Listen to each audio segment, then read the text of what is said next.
I want to warmly welcome you to Let There Be Light inspirational webinar. Folks, I'm so excited to bring the second episode of this webinar where I bring two world championship speakers and people who have just influenced the world in their own way, who let the world see their light in the way they express themselves. So, folks, I've already shared the two guests today who will be sharing expertise with us and their stories with us. Mario Lewis and Deepak Justin. Folks, welcome to you. I want to tell you how excited I am because DJ, I know you for the past 21 years, and Mario, I know you for the last 12, 13 years. Mhm. I'm proud to call you friends, and I rooted for you guys when you were going for the World Championship speakers. It is my joy and honor to let you guys come in and share your expertise with our young people, whomever we are trying to bring together. We are going live on YouTube, and we are hoping that some of the nuggets that will unfold today will be an inspiration and encouragement and uh, propel people along their own path of public speaking. So, without much ado, welcome to you. And I just want to get started by saying, I'm thrilled, and if that excitement isn't palpable enough, I don't know what else is. So I want to take a moment to just get going with a sort of an icebreaker, softball type of a question, saying no one ever thinks of saying, "Hey, I'll become a public speaker and become famous or anything." The vision doesn't start generally like that. What propelled you? What started your journey? And DJ, particularly you're from in Bangalore, and you went on to do great stuff. As a non-native English speaker, I'd like to be also asking you a little bit about some of your journey. So the first question is, how did it all begin? DJ, do you want to get started? Yeah, Mario, you can. You got the home advantage. Great. First of all, thank you, Sunil, for having us here today. Thank you for being a visionary and wanting to inspire the next generation on public speaking, which is becoming increasingly more critical in this world and where we're feeling increasingly disconnected because we're not getting on stage anymore. We're speaking on a virtual environment. So thank you for having your vision and thank you for inviting us here today. My public speaking journey, I think, began in a multiple different phases when I was a kid. I was always an undersized kid. I was like for most of my life, I was below 5 feet tall. As an adult, I think I barely eclipsed that height. But being a small, insecure kid, I always felt that I didn't really have a voice. So I wanted to become a public speaker. So it's to be that little kid with the big voice to who can express his goals and express his dreams. And my view is that I wanted to do that as a kid, and I started to speak, and I felt better about myself, and I started to feel more confident. But then, as I became an adult in the second phase of my career, I started to feel like I wasn't living up to my potential because I wasn't able to communicate effectively.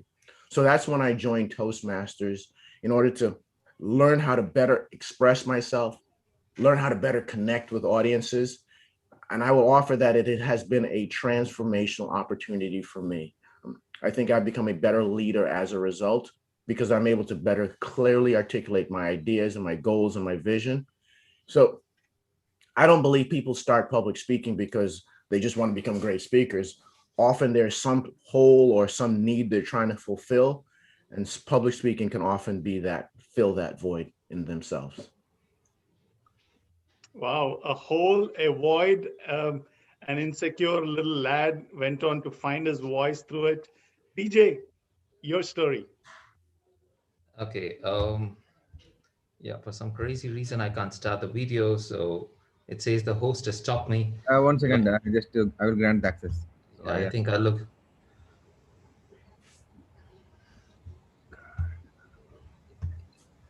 Hey, as DJ is working on the video, I would offer one angle that you shared, Sunil, that with DJ is a non-native speaker. See, I'm a kid who grew up in Jamaica, so I had a strong dialect when I first came into the U.S. So I had to learn how to communicate in a way that people understood me. And I think being that I'm from Jamaica, it helped me a little bit to be able to have a different accent. So people had to learn to listen to me and learn to lock in.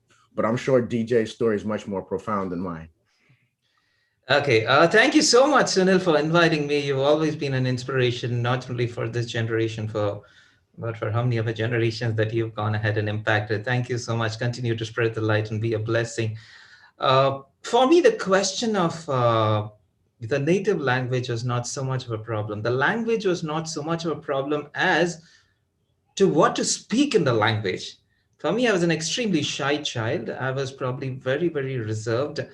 The sight of 5 people in a room would make me nervous. The sight of 10 people in a room would make me scoot to the terrace, which was the story of my life for the vast part. And in school, if a question were to be asked and the teacher were to point at me, all the students would probably shout, bring on the microphone, because my voice was so meek.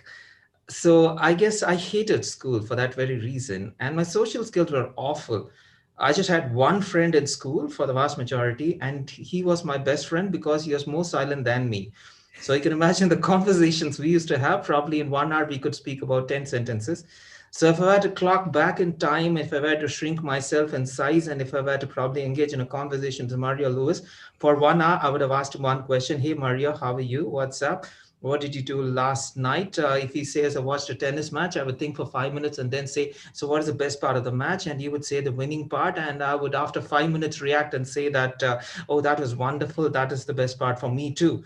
That is how boring a conversationalist I was. So if I had to go back in time and if I had to engage in a conversation with my own self, I would probably scoot from the place and say that, no way, I don't want to talk to this guy. But the one good thing about being an introvert is the fact that you tend to observe a lot and you tend to absorb a lot. And I think those are two qualities that I still carry with me, and I'll continue to carry it with me for the rest of my life to the grave. And today, when I see a lot of anxious and hyper excited parents who just come up to me and they say, I have a teenage daughter or a teenage son, and he or she doesn't open up, he's so introverted. They look at it like it's a cardinal sin. And I keep telling that this child will grow up to being a very sensitive child, a sensible child. Please let the sensitivities not die in that particular individual about being extroverted. Today, if I were to say one of my greatest strengths as a public speaker is the fact that I have the capacity to perceive strong emotions in others. And I think that comes from the fact that, yes, I was a pretty much introverted child. And that gift, if you have the silence to observe, my greatest gift as a child was silence.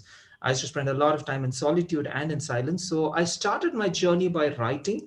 And not that I was a great speaker, but the most excited part of my childhood was one of my poems was published in the school magazine. I still remember the poem. It's about the octopus. I said, my heart is like an octopus trying to reach out to a myriad desires. It's just a 3-line poem. It got published, but it had my name inscribed in it. So I was very mighty thrilled with it. So later when I grew up, I I did a keynote address called The Octopus Effect.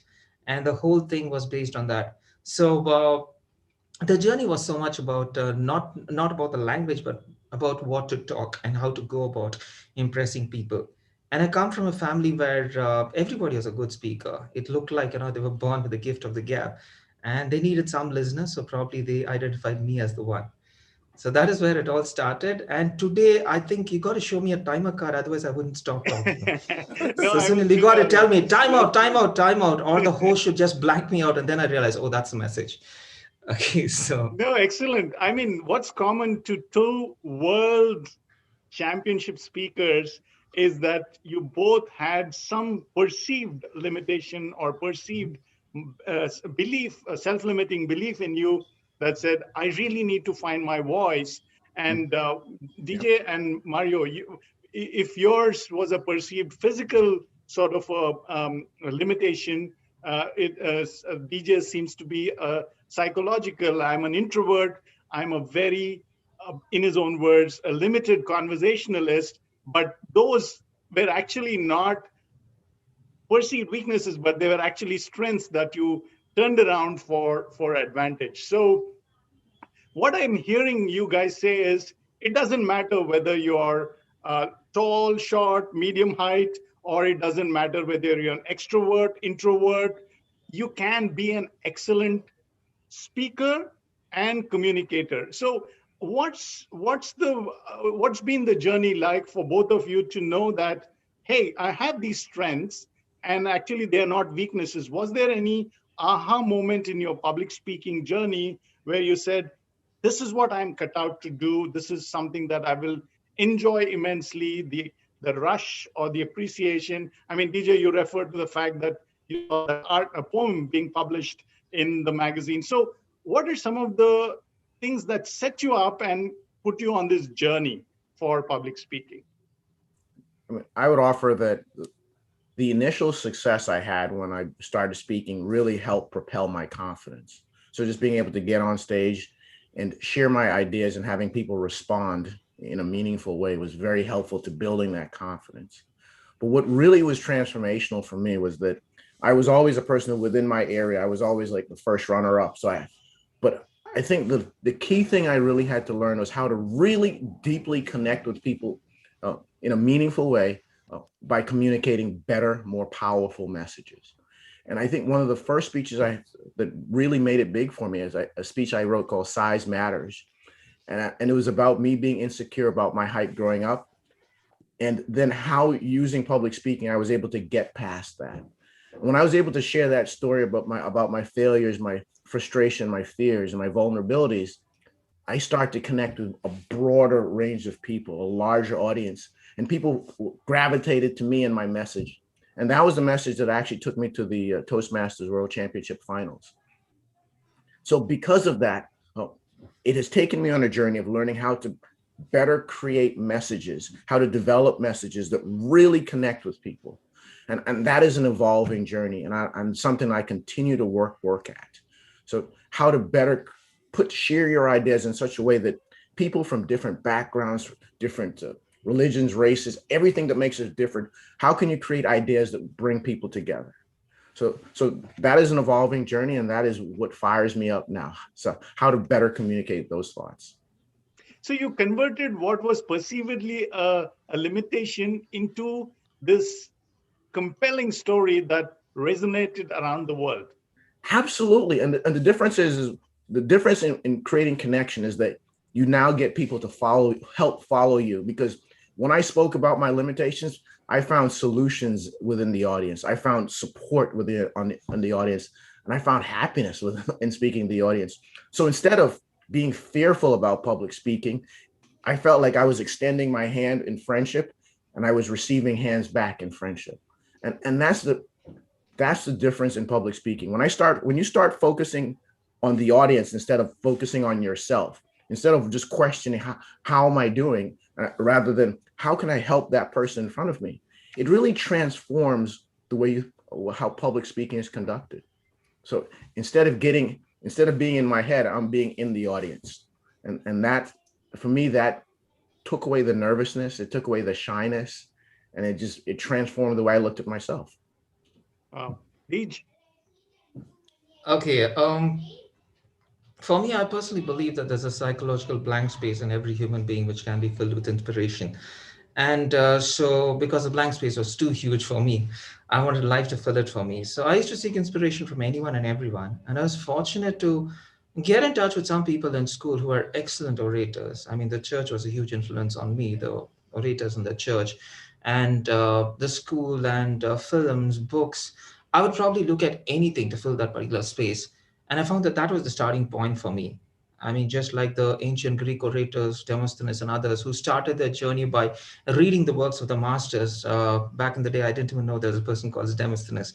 But I would just go about even probably a line in a movie like, say, Scarface, where Al Pacino says, "The world is yours." I mean, the line just stuck onto me. Or probably in Untouchables, where he says, "The surprise is half the battle." I would just write down those lines in some journals, thinking that someday they would be handy to me. I still remember there was this, senior of mine. Her name is Anjali, and she walked in late for a speech contest in one of the premier institutions in our city that I grew up in. And she got a topic. Her name was announced, and she was not there in the audience. And someone found that she was in the canteen and they bought her from the canteen. She picked up a topic from the fishbowl. She looked at the topic and she's holding a styrofoam cup of coffee or tea. She took a sip and she said, if this coffee from this canteen was delicious, if I were to say that the coffee from this canteen was delicious, that would be a lie. She looks at the topic again. If I were to say that the vast majority in this audience were to agree with me, that would be a damn lie. She takes another sip and she says, and if I were to quote the number, that would be statistics. And that's a topic given to me, lies, stamps, lies, and statistics. I went to her and I told her, oh my God, that was a winner of an opener. I don't know whether you made it up at the spur of the moment, or probably you just canned it at the very beginning and said, no matter what topic they give me, I'm trying to force with this particular styrofoam cup. And so I looked up to everybody as an inspiration. And to this day, again, I carry on the journey. Today, my 5-year-old son inspires me more. I call him a management guru because managing him makes me feel like a guru. Well, he inspires me a lot. I guess, so today when you're open to inspiration, I guess, life is able to fill that space for you. I think that was the starting point. And like the old Zen philosopher says, you need to empty the cup if you are to fill it in. I follow the reverse. For me, the cup should be overfilled for me to overflow with a sense of excitement and exhilaration. And that would probably rub off as a message for the members of the audience. So that was my starting point, the first dot, if I were to call it. And somewhere I found that, yes, I have enough amount of stuff for me to explode in front of an audience. And yes, the volcano did erupt. And that's the story of my journey. I agree with you, DJ, because I look to find inspiration from all sources. So that's why I still go to speech contests. I do a lot of reading, because you never know where you're going to find that little nugget that's going to transform a message. And it could just be a few phrases. It could be a few words. So they could be foundational to that message. You never know where that inspiration is going to come from. So I agree with your point. Your cup should be overfilling, but still open to receive more. Sure. Yeah, at this point, I want to make an announcement saying, hey guys, I'm sure you're enjoying these two champions talk. If you have a question, type it in your chat and we will try and answer that. A couple of takeaways for you right away. These folks in their own way answered it. They were looking for inspiration everywhere. They were humble. They're learners. They soaked up everything that came their way. So you got to read, you got to absorb, you got to, and it doesn't matter whether you're reading online, whether you're reading on Kindle or on your phone, just fill yourself with knowledge. And so now we'll just move into phase 2 of the conversation. Is it a gift that you've uncovered, or anyone can be a great speaker? This debate about whether public speakers are born with a gift, or do they just build it like any other tool or a skill that can be built. So tell us your stories, but more importantly, both of you uncovered a little bit of that on how you observed for ideas for speeches. How do you develop a great speech? How much of it is preparation and how much of it is actual, style, flourish, language, the sizzle, so to speak? I mean, I believe anyone can be a great speaker. It just takes time, effort, and diligence, and the willing to be mentored by someone who is further along in their journey. So I rely on a ton of different mentors and people who can support and coach me based upon whether I'm going for a contest, wherever I'm delivering a speech at work. So it doesn't matter the venue. I always look for somebody who is more experienced, who can guide me along that path. But I also rely on my experiences to just as a speaker. So what I mentioned earlier in trying to deliver on find unique stories. So what I try to do is find simple ways to communicate complex thoughts and ideas. So again, simple ways to communicate complex thoughts. So like I mentioned that size matters speech that I'd given that is something that I worked at for years before it got to a championship level. It spoke about basic feelings of human insecurity. And I just used a story about how of a certain circumstance I had as a kid that made me feel insecure. And that little snapshot, that little story was able to resonate with people. So whether it was I remember after I gave a speech one night, an older gentleman in his mid-60s came up and says, as a kid, I felt that way. So when you can hear that type of response, you can then know that it connects at all levels, at all generations. And those are the stories that you should seek to find. And then when you're able to find a story, link it to a greater purpose, link it to something that everybody feels. And then at the end of that, provide a call to action on how people can transform their lives in order to learn from the lessons that you've learned. So with that formula, I think anybody can become a great speaker using that simple step of just using your vulnerabilities, your failures, your fears, and using to find an idea of how to communicate something like that in a simple way, and then provide a way for other people to learn from your lessons. And then people will feel infinitely connected to you. Wow. Simple concept that captures a complex idea and then communicate and follow it up with a call to action. DJ, what's your take on this? Okay, I think my education had a significant bearing in the way in which I approach public speaking. I had diverse education. After my grade 12, I had to pursue my graduation. And unfortunately for me, I scored really high in my grade 12 in physics. So my mom said, this is your calling. This is what you're born for. You're the next biggest name in physics after Richard Feynman and Albert Einstein. Look at my hair, or the lack of it. My mom had absolutely no foresight whatsoever. But I think the one good thing about physics was this: it taught me a logical way to derive something. I mean, if you're an introverted person all your life, you're pretty emotional. So I think the logical side of you is pretty much dead. So today I'm gifted to my education in physics because today I can apply a lot of logic, a lot of science, a lot of deductive logic if I've had to probably use it, because math is probably all about cramming up a formula, but physics is about deriving it. So today I look at deriving something. And after that, I went on to doing my master's in business administration because I wanted to make a career. Physics doesn't probably offer a career in the city that I live in. So I wanted to pursue my master's in business administration. And after that, I went on to doing my MA in literature because I was fascinated in the way in which people played with the power of the spoken word. So I guess the combination of everything today made me who I am.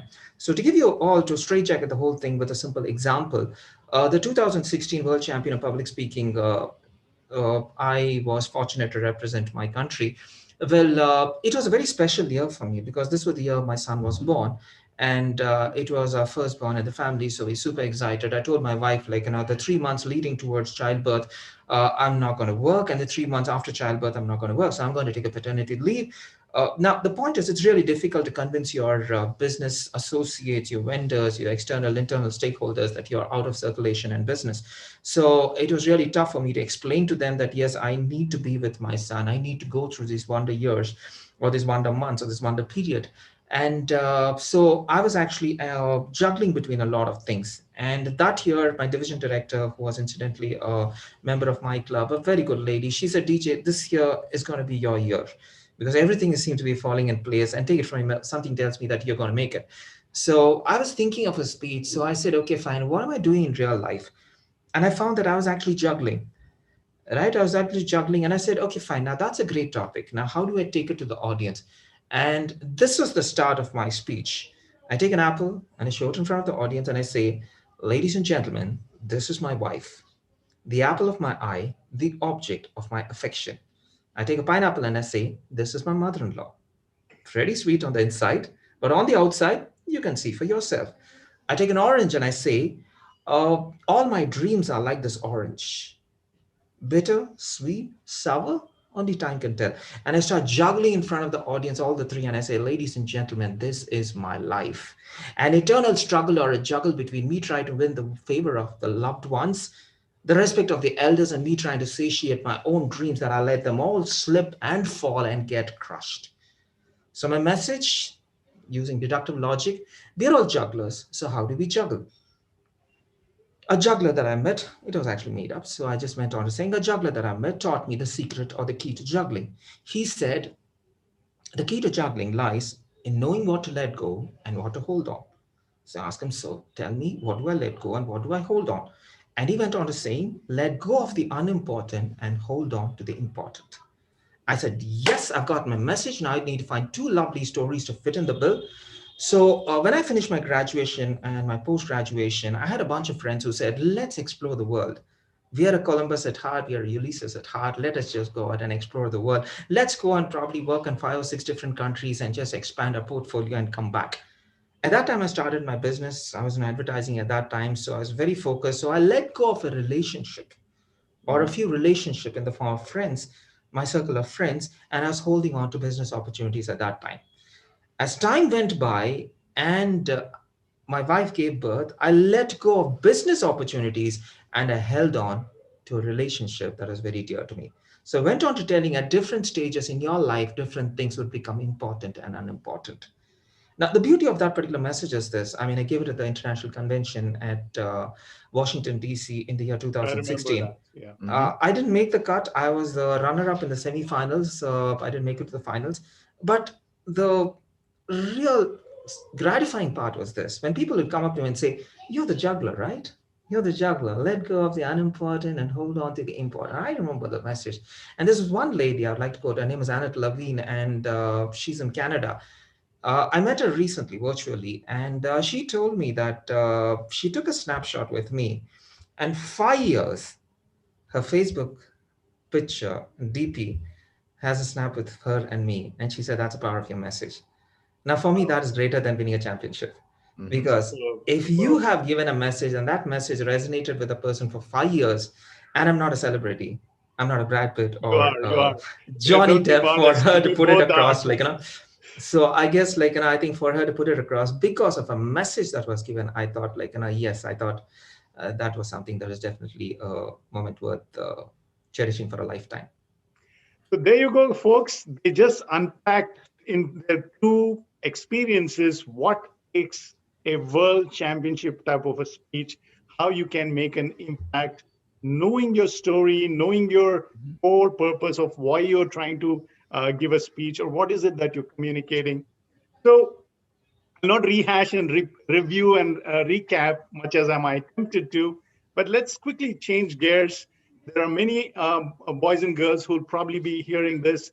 So no matter what your disadvantage or perceived disadvantage, you have a story, and how you come out of it really is the message you're trying to communicate through your speech. So speech in itself is not an end, it's a means to communicate a larger struggle, a human condition that you're going through. So just quickly moves us to the second part of our conversation, folks. Uh, so you're saying it's all about your content, your experience. What are your struggles that brings that communication about? So I want to ask you, how how does confidence fit into this? How do you know that your message will resonate? How do you know that when you stand up and speak, people will not reject you or judge you? I mean, that's the biggest fear, right, for public speakers, that, oh, they just roll their eyes in dismay or ridicule. How did you both battle these anxieties and fears? Do you face that at all at this stage in your career? In the past, how did you battle them? I mean, I'll start. We still encounter it all the time.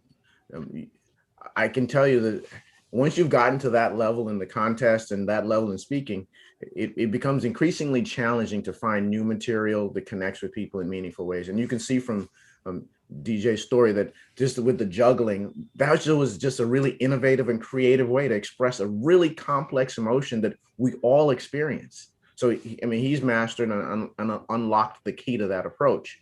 So I think we all face it. So the way I think about it is that I continuously practice in front of people. So when I go to different clubs or meetings, I'm always testing what people's responses are. And if I get a really positive response, I realize that story, that nugget is something that I can use to transform other messages. So I keep on my phone and different places, I keep a story file of good stories that I can pick up at a moment's notice, depending on any circumstance. So if I'm at work and someone says, "Hey, can you say a few words on something?" I can always think, is there a simple story that I can use to communicate that message that I now need to communicate? So in building that story file, it has created a sense of confidence in me that I am always ready to speak and that I don't have to get ready to speak. And I think as evolving speakers, you should always be in a position of being prepared to speak no matter what. And that is what builds your confidence. That gives you the sense that no matter the circumstance, I can always be able to inspire someone within that group of people that I'm speaking. So that's the way I prepare. Testing my material out regularly in front of audiences that I trust, and being able to get feedback from people who know my style, who know me, and then being able to have that story file that I can always lean on whenever something comes up that I need to share a message at any time. Superb. DJ. Yes, I was a part of a literary and debating society back in college, and one of the presidents of that particular group had this favorite refrain. She used to tell, I'm nervous of a person who's not nervous. And that used to hit us very badly because she was a lawyer in the making. And we used to tell her why. If someone is pretty confident, don't you think that's good? And she would say, no, the person who's not nervous has probably not read the audience, not done his part or her part. But the person who's nervous has probably taken the extra precaution to read the audience, to go through the content, to rehearse it as many number of times. So feeling nervous is actually a good thing, but showing the nervousness is not. There's a huge difference. And a lot of people actually fail in concealing the nervousness. So I guess as we tend to adapt to the changing cultures, the first time I actually did a online talk was last year. I still remember I was doing a personal coaching for a vice president. And this person asked me, are you on Zoom? I said, no, what is Zoom? And he laughed away and he walked away because I belong to a city which is called IT capital of the city. And he said, oh my God, you're so dumb. You're so, and then the pandemic came and it just became online talks. So one thing I learned from a world champion of public speaking, Mark Brown. Mark Brown, actually, the first time I saw him give him a keynote address online, he came in front of an audience and he said, don't speak. That's right. Don't speak. You heard me right. Don't speak. You're listening to the world champion of public speaking. Don't speak. Connect with an audience. I was trying to figure out what is he exactly, why did he have to reinforce that so many times? And then I went back to my own state of mind. The first few seconds, I was actually analyzing Mark Brown. I was analyzing his backdrop. I was analyzing the suit that he was wearing. I was analyzing the bow tie that he was wearing. He's pretty smart enough to saying something pretty insignificant. And that's what I do. Today, in most of my online talks, I don't say anything very, very significant at the very start because people are still judging you. And let's face it, people are judging you. Whether you like it or not, whether you want it or not, people are judging you. Yeah. But don't get overwhelmed with the judging because there's this particular theory in psychology called the spotlight effect. We overestimate the importance that others give to our performance. People actually don't care. And that's a good news. That's a good news. People really don't care. People are too self-obsessed. People are watching your, video or something. They're actually thinking, how is this going to gain me? What's in it for me? I think that is probably the take-home value. And I think when you come from that space and you say that, okay, fine, now I would like to contribute something that could make their lives better with a few extra summers that I've seen in this particular craft, then I think you probably become a person of value. And when you try to see yourself as a person of value, obviously you don't care about how you look or how you sound or whether you've done this gesture right. Have you tilted your head 45 degrees, 32 degrees, 30 degrees? There are people who tend to get so very clinical. And I remember one person who said, DJ, you speak too fast. Why don't you pause after every word? After every single word, snap your finger in your mind. So I tried doing that. Today is good day. And I told myself, no, this is not working out. This is not me. So people have an opinion. People have something to contribute. And the choice is left to you, whether you want to take it or not. And confidence comes with exposure, like one of the world champions, Darren Decroix, says, he runs a university called the Stage Time University. The more you are on stage, the less you try to fear it, the more the stage becomes your comfort zone. I agree. So if it's a virtual stage, so be it. Make your presence as many times as possible in front of as many diverse audiences. I agree with your comments, DJ. I think that especially in this virtual world, people are looking for authentic. They're looking for real. They're not looking for perfect.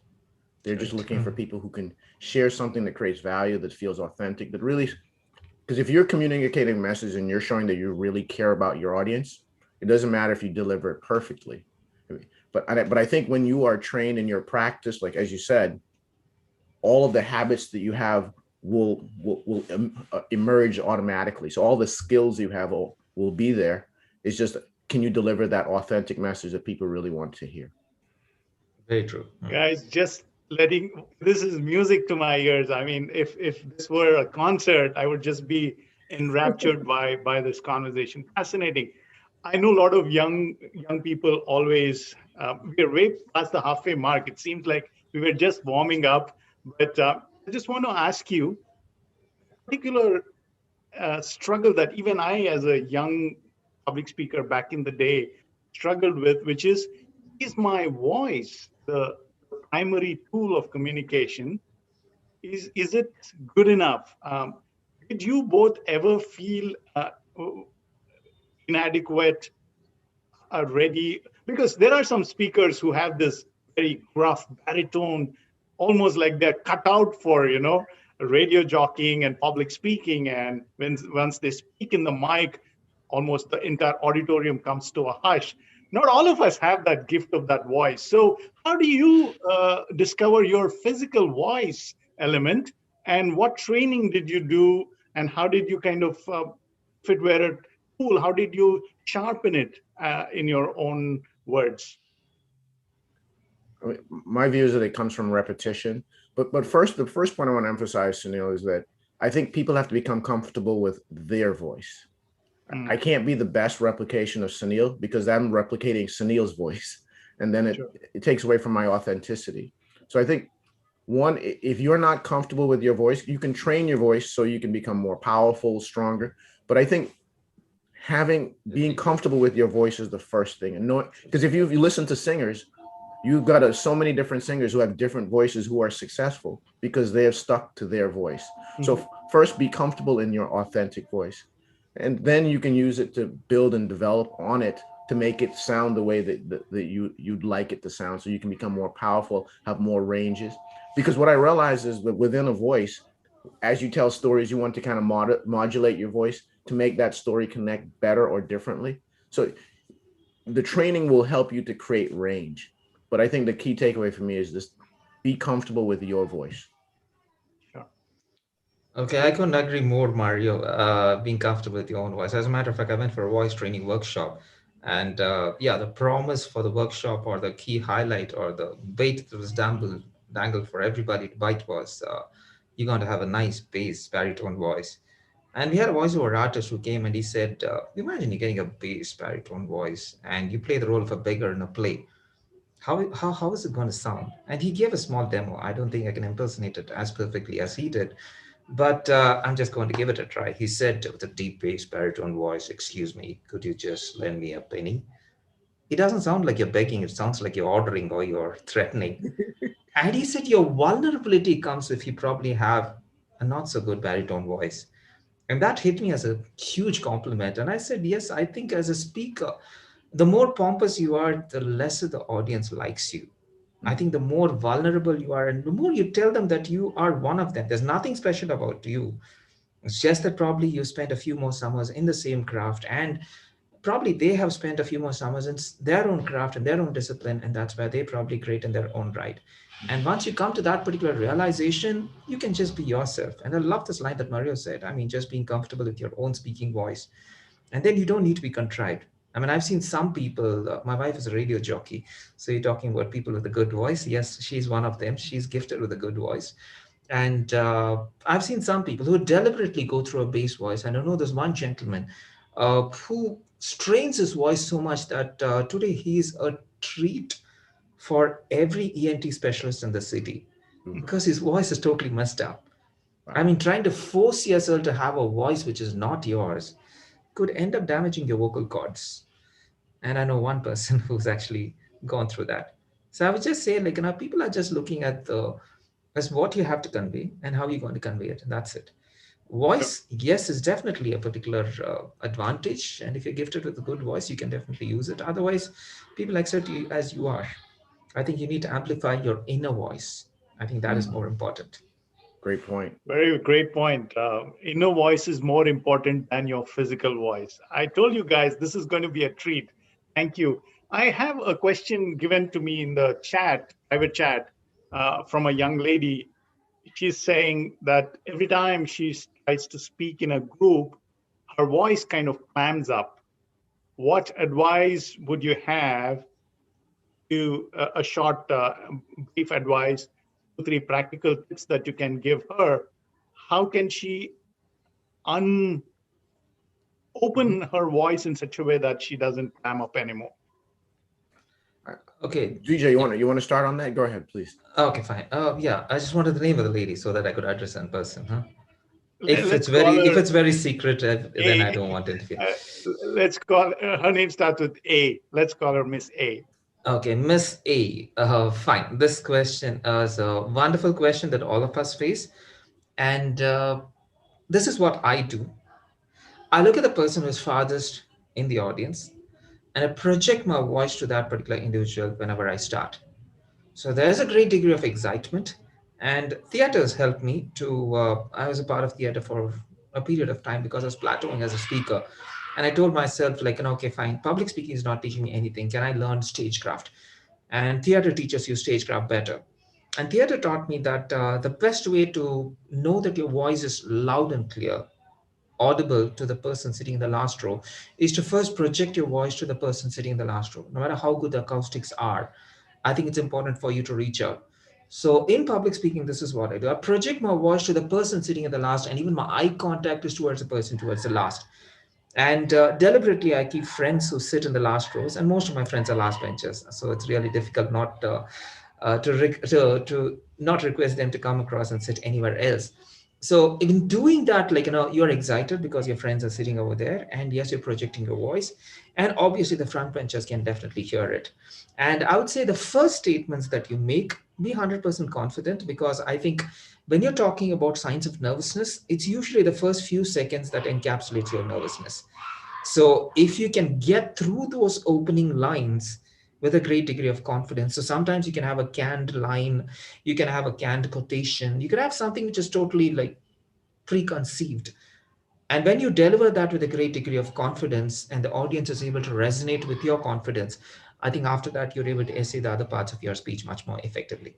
So this is my take on your question. Yes, Mario, all yours. I mean, those are great points, and I hope to build on it.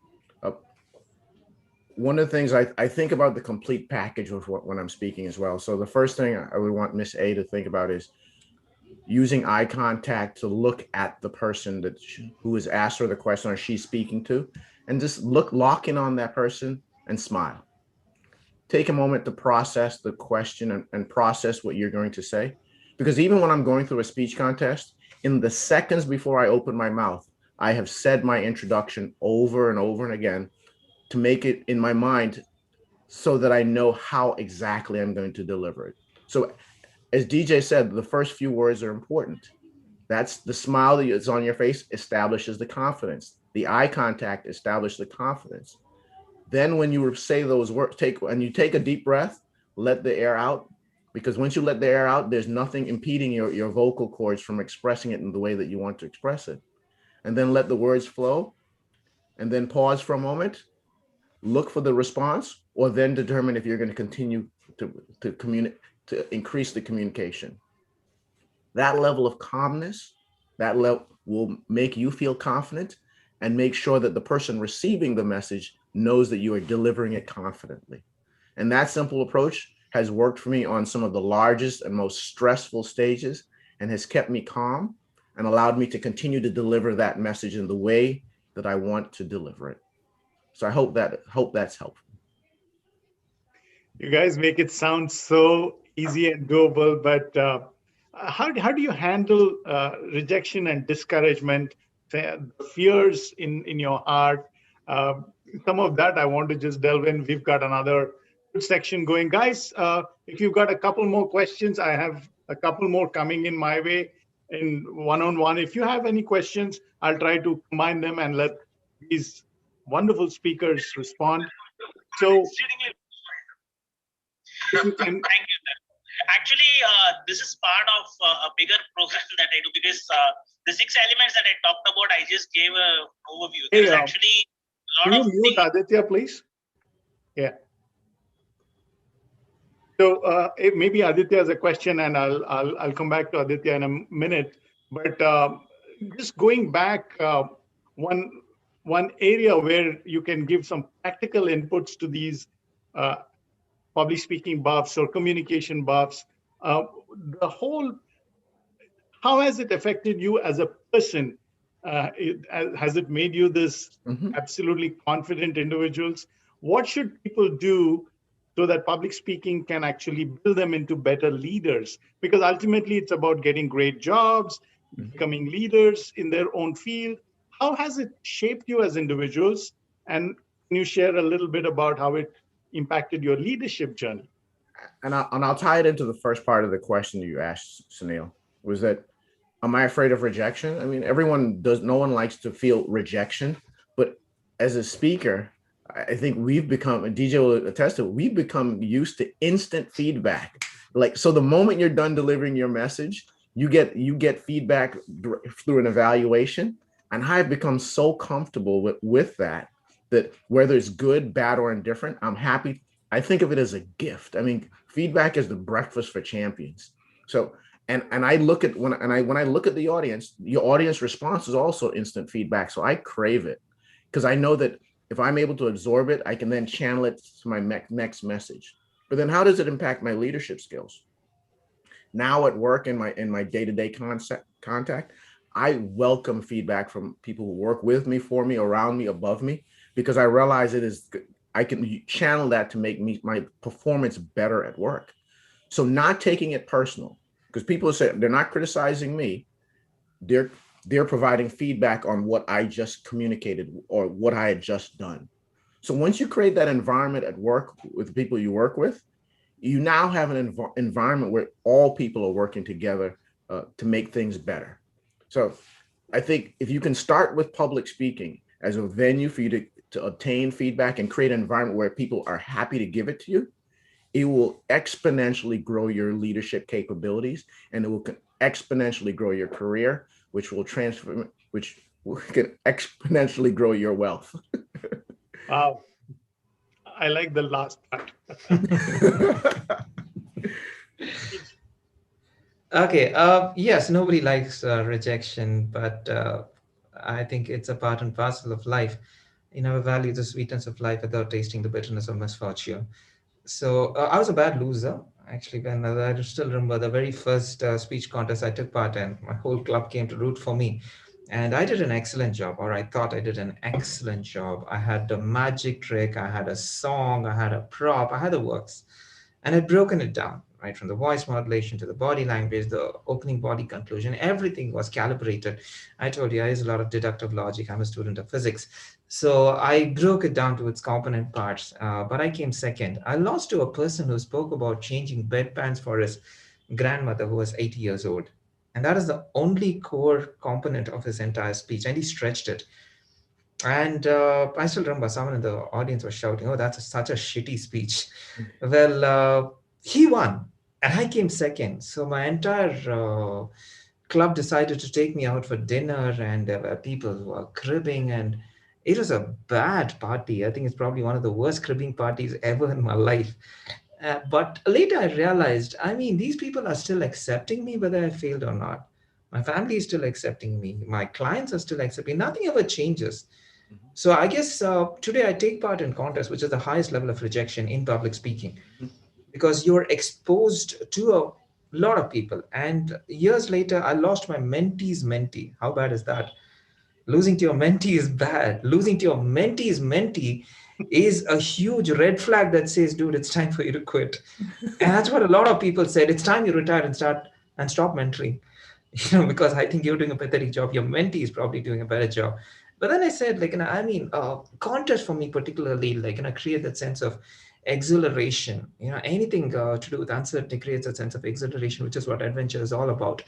And this is a kind of adventure which is well calculated. The stakes are not so high that you're going to probably lose a fortune. Life is not going to be lost. At the most, you're going to lose a little bit of your pride. And yes, that's a humbling experience. And life should give you a humbling experience every once in a while to realize that, yes, you still have a long way to go. So you go back to the drawing board and you redefine the coordinates. And the second part of the question, how far can public speaking teach you? Take you? Well, for me, it made me lose a job. So I was in advertising. I quit advertising, got into training. So today, I earn 3 times more money than advertising, and the stakes are not that very high. I have a good friend of mine from Dubai. His name is Madhu. He's there. Madhu would probably hate me for this response because he's still in advertising. He's probably telling, no, the monies in advertising are still good. Well, personally, for me, Madhu, I didn't make that much money in advertising as I am making in training. And just imagine you're just standing in front of an audience and speaking and you're getting paid for it. And what happens even if your client defaults? You just lost your time. That's it. So by being a professional speaker, which I don't think was my calling at all, if you had to give me a time machine, if I were to go back in time, and if you had to ask my 10-year-old self, what would you want to become when you grow up? And if you give me 500 options, probably even the 600th option would not be public speaker or a professional speaker. I don't think that option was ever there. But today I know the value that you can provide. And in this pandemic times, I would say that a lot of companies were going through a lot of tough times. And most of them needed motivational speakers. They wanted something to motivate them. And one of my greatest contributions, if I were to say it like, and I think sometimes the contribution is greater than your accomplishment. One of my greatest contribution is for a hospital. And this medical director called me and he said, can you talk to our staff? And he said very clearly, they are not the doctors, they are the nurses. And we together thought about the nurses and the other support staff who are the highly discounted people. Everybody, after they probably check out from a hospital, they thank the doctors, the higher authorities, but nobody bothers to thank the lower level staff. And he said, can you give a motivational talk to them to raise the standards? Nice. And my talk, the time that was given to me was 45 minutes. I spoke for hardly 15 minutes, but I engaged them in conversations. I made them speak. And at the end of the entire talk, like they were so gratified and they said, you're an excellent communicator. No, I was not. I was just engaging them. So I think the point is very simple. How far can you take? Yes, money is one, but most importantly, changing lives, inspiring people, influencing them, and most importantly, putting a smile on their face. If you can do that through the power of public speaking, I think that's a remarkable gift. And a message, sometimes a message can truly change them. And I used this in my 2020 World Championship of Public Speaking, the district level. I used this particular line. Uh, I was talking about superheroes. I was talking about showmen and showmanship. And I meant about redefine showmanship as not a person who just steals the show, but as a person who dares to show he or she cares.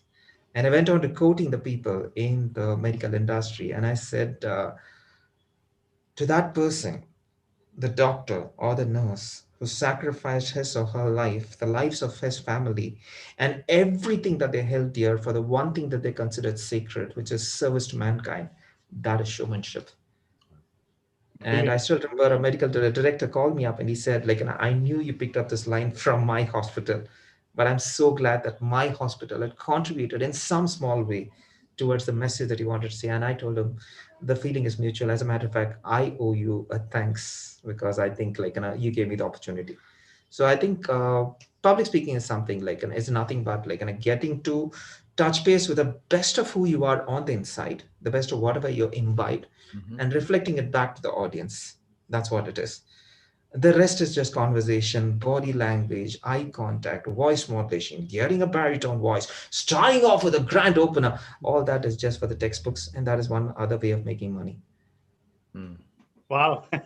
There's so much of wisdom from you guys. I can't tell you, 1 hour is too short a time. I've got 2 more questions to cover, although I'm tempted to cover a couple more modules around storytelling as a component, because both of you were able to get to the World Championship level because of excellent stories. So I wanted to spend some time, but I'd like to do justice to the audience questions. So first one is from a gentleman this time. Let's call him Abhi.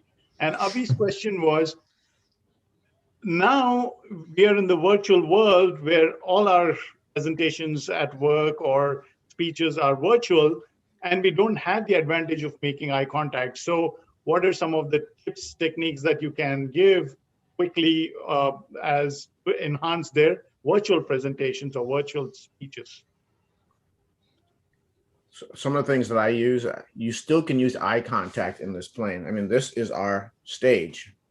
So being able to look at different parts of because I'm visually looking at the Zoom platform, so I can use that to create eye contact.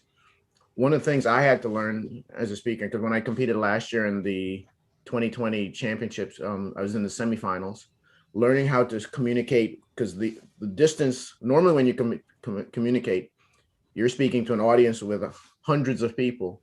So now that you're right in front of the audience, learning how to communicate in a more conversational way for that audience is a little bit different. So using platform to be as most effective as possible. So focus, still use your eye contact to look at different parts of the audience, whether high, low, back and forth.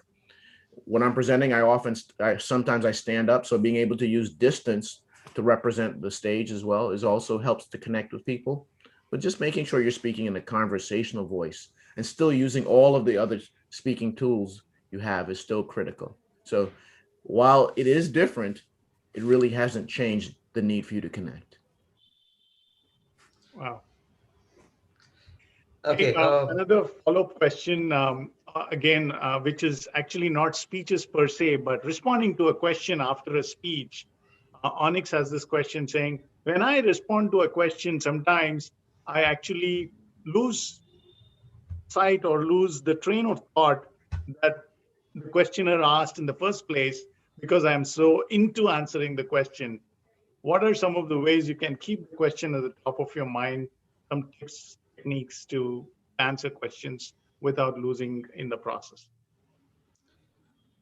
Okay, I credit this to Mario, Toastmasters. Yeah. Oh, Mario, would you like to take it? No, go ahead, DJ. Both of you, you Okay. can respond. Okay, I credit this to Toastmasters. There's a section or a segment in Toastmasters called the table topic session. And there people give us random topics. And the more senior you are, the more they give you knockout topics. Knockout is a terminology used in boxing. You get a blow and you don't get up after that.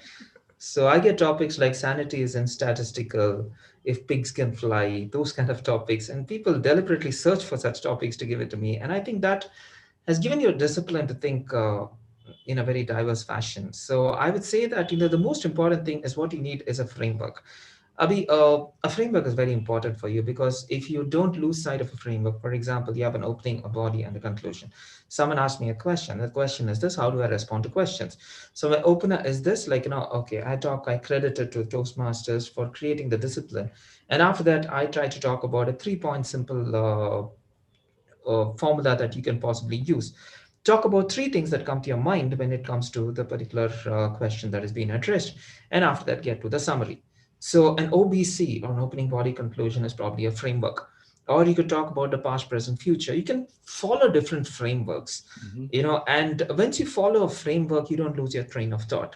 And brevity is the soul of the wit, as the old man from Stanford at Harvard said. So obviously, I think the more brief you are, and I think the most illustrative you are in trying to elucidate the message, I think the much better it is. And it's always good to end on the note of the question so that the audience knows that you've not gone so, you're not circumvented the topic so much that you lost track of where you started and where you want to end. So, and I think most important thing is this, knowing how to practice. And this is the way I practice table topic session. I was very sad. I still remember the very first sessions of Toastmasters. I got a topic. Why is a carrot more orange than an orange? I stood up and said, how does it matter? Seriously, that was the only thought in my mind. I stood up and said, how the hell does it really matter? Seriously, it doesn't matter to you whether it is, that's the way it's been created. And I just sat down and I thought to myself, is there a better way of addressing? So I went back home and I took all these sticky notes and I plastered it all over the toilet mirror. And every time I was brushing my teeth, I was shaving, I used to look at a few random topics and I would think, what is a better way of addressing those topics? And that actually shaped me to addressing topics with effortless ease. So when you're going for a presentation, if it's a corporate presentation or absolutely critical presentation, pose yourself some questions. What are the random questions that they'll probably ask? Put them in sticky notes and try to figure out as to how you could possibly address them, and get into a framework and let the framework drive you so you'll know that you're not lost cognizance of where you were. Absolutely. Mario, quick tips from you. I agree with DJ. Having a framework of answering the question is critical. And I will express one difference between when I'm doing it in a Toastmasters contest or a speech contest versus when I'm at work, my first priority is providing an instant answer to that question to the best of my ability. So the most important thing that person asking the question wants to know is the answer to the question.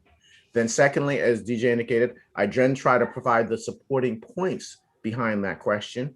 And then I always end with readdressing the question to make sure that they know what the answer is. Because I remember early in my career, I would go into explaining all these wonderful things, and then the senior leader would respond, so what is your answer to the question? So I think the framework and practice around that framework is critical. Super. You guys are a delight for any conversationalist. Sometimes I just wish I didn't have to do the moderation. I wish I could just sit and listen, but somebody has to do the moderation. So thank you. We are up on the hour.